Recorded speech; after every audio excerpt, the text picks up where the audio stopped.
All right, so this week in Pax Day, we didn't get much new information from the developers, but it was the end of the month last week. And while July is in our rearview mirrors, we do actually have a lot of interesting info coming in now that the game has a 7-day free trial with player numbers on the Steam database. We're going to talk about a little bit of that, but also when the developers do come back from their break, there is a lot of exciting stuff that is going to be coming to Pax Day, and I wanted to take an opportunity to talk about a couple of those things today. So hello and welcome back, all of you amazingly professional consumers of Pax Day and Pax Day related content out there. I'm Altari, the professional gamer, and this is another episode of the Pax Friday Review, the show where we talk about all the fun, interesting, new, and exciting information that has come out for Pax Day over the last week. Like I said in the introduction, the developers are out on vacation. This is their European developers. Europe goes on vacation at the end of July, early August.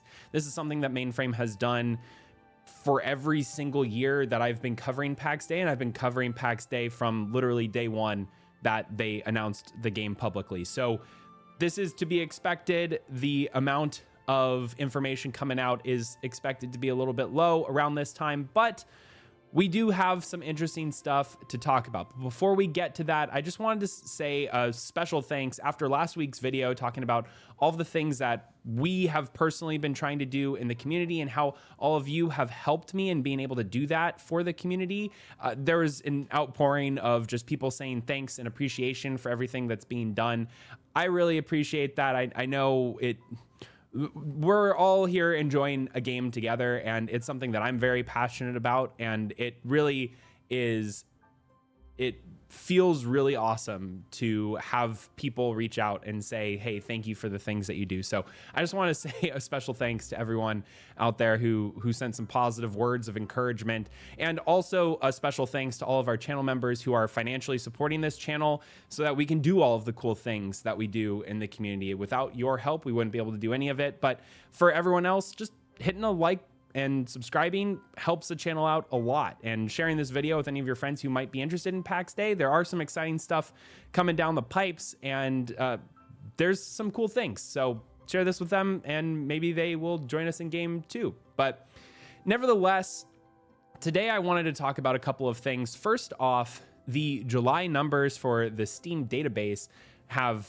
finally come in, and it's important to note that Pax Day is on a couple of different platforms. You have the Epic Game Store, you have the Xbox Game Pass, and then you have the Steam platform as well. So when we look at Steam numbers, that's not the full picture.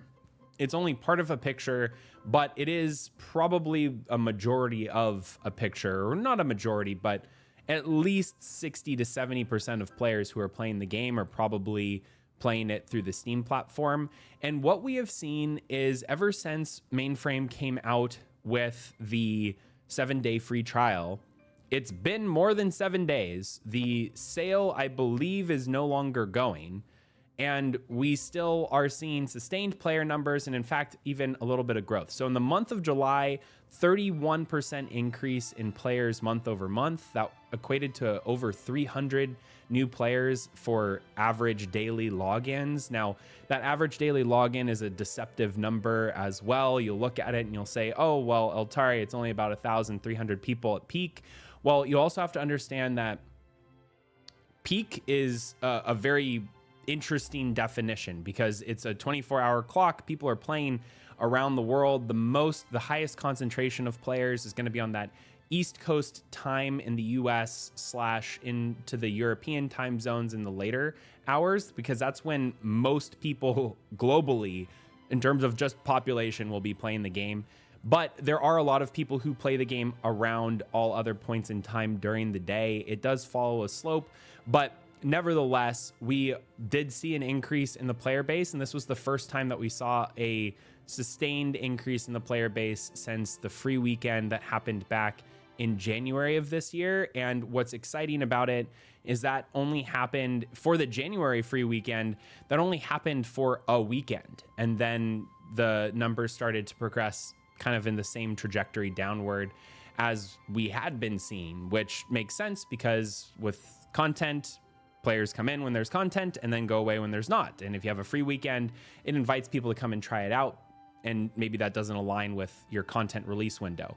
Well, with the 7-day free trial that came out in the month of July, we actually started seeing a plateau or a flattening. One, we saw an increase of the number of players, but we weren't seeing a decrease in the number of players over time after that 7-day free trial expired, which is actually really, really exciting. That shows kind of a little bit of a durability with the game. But I didn't want to turn this video into just another of, hey, Pax Day is doing just fine and it's going in the right direction. I actually wanted to spend most of today talking explicitly just about new features that are coming to the game and what we have to look forward to, mostly because there are actually a lot of new players in the community who have no idea what everything is building up towards in Pax Day, and it's always a good time to just talk about it. And we have some time on a Pax Friday, so we might as well do it. But with that being said, there's a couple of big features that are planned, at least last time Mainframe communicated their general plans to us, that are planned for this year. The next one is kind of called the comfort system. And back in the day, Pax Day was being developed on what they called verses. And those were kind of these major patch content updates where they would release a bunch of stuff all at the same time, but it was taking them a really long time to get content out there. And they didn't want to gate any of that back for us because they wanted players to be experiencing parts of the world and feel like the game was changing and improving, and that the game wasn't stagnant or dead. And as a result of that, they pivoted away from having verses and more towards just constant releases when things are ready to go. And with that, one of the things that was coming was this patch called the Homestead update, which was based on a conversation that we had with developers almost a year ago in an interview here on the channel, had to do with a comfort system, kind of mimicking a little bit of what you might expect in Valheim. So I think that there's actually some of these kind of indications of that in the game already. They started adding, for the last couple of patches, a lot of cosmetic materials in carpentry, different furniture and things that you can place. Now there's trophies, hunting trophies. There are also these stone sculptures that you could add, fountains and other things.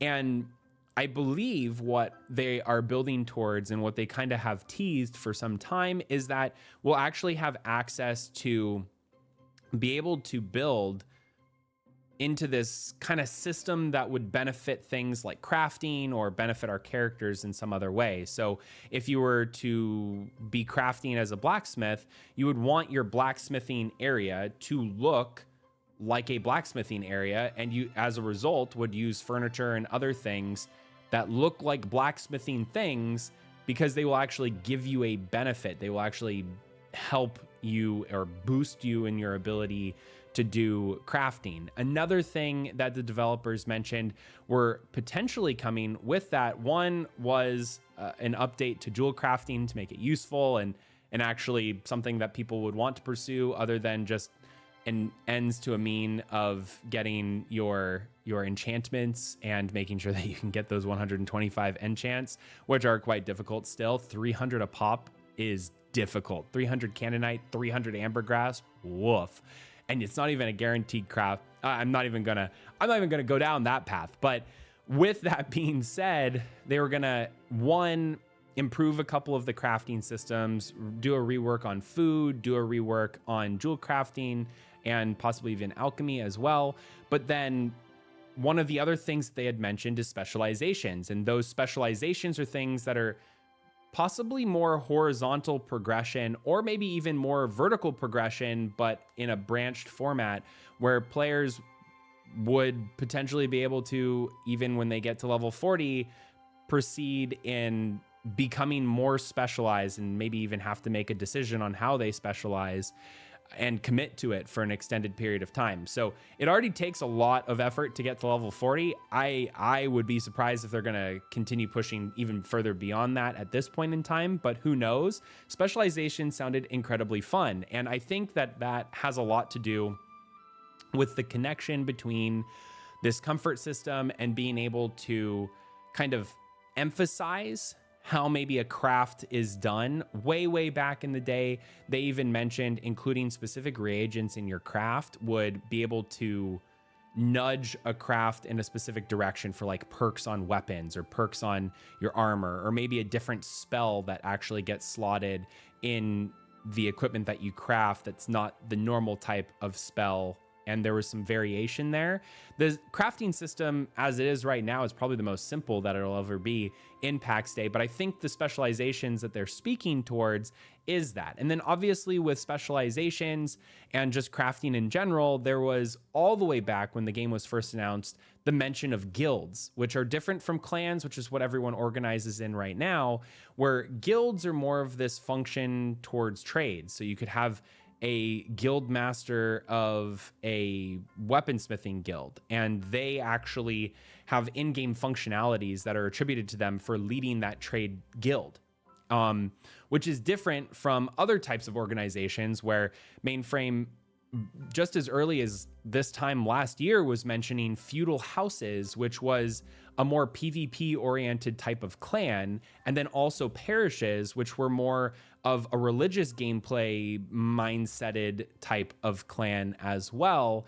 And I think that a lot of those systems are going to be coming online when Mainframe finally pushes the Alliances update, which was the other major feature that they were talking about releasing for this year. Now, Mainframe's 2026 goals were to polish the game out and make sure that the foundations of all of this were strong and steady, so that when they start adding these new systems on and adding all of these additional abilities to play and how to play the game, that they weren't all just going to fall apart because of cruddy code or something like that. And I think we're getting to that point, which makes 2027 a very interesting year for Pax Dei. Also considering that there's a lot of other new games coming out. We have Arcage S Frontier or something like that was just announced to be coming out in 2027. We have a beta for Guild Wars 3, I believe, that's also coming out in fall of 2027. So there's a lot of these other MMOs that are coming out and now kind of dabbling in the same space that Mainframe is with this sandbox MMO, especially now that Ashes of Creation is no more. So there's this interesting space that Mainframe has to operate in, and they have a little bit of time to benefit off of that, and they have a little bit of a head start. But it's going to be interesting, to say the least, when all of those systems finally do come online and what they will mean. There are so many aspects of this game that are just in various states of almost done. There are the citadels, which we might go and do an exploration video of to get people excited for. In I believe it's Ancient and Mary, where quite literally you can just go to these points of interest on the map, and they're massive Inquisition strongholds. It looks like major fights are going to be going on there. They're in kind of the overworld or the wildlands of Pax Dei. There's two of them that are already there. You can't actually break into them, and it looks like there's a lot of exciting stuff. We also know that there were additional mobs at some point that Mainframe had been working on, like the Zebian tank, and then there were a lot of other art assets that they had worked on at various points in time, including stuff to do with the Fae and all of the stuff in the Enchanted Woods. So there's all of this content that I feel like is in various states of almost done, and where we're at right now is just building the rest of these systems in place to support all of that extra work that's going to be coming in, all of the expansion that's going to be coming in to the game in the future. With that being said, what are kind of the signs of some of this? Well, a lot of the UI updates that they've been doing to the game very much so look like updates that you would be making in order to make sure that a lot of these systems are well supported with the user interface and everything's kind of slotted and modular in a way where when you introduce these new systems, everything makes sense. So we already have some of that. We already see that there's some like trophies coming into the game, which might be used in the comfort system.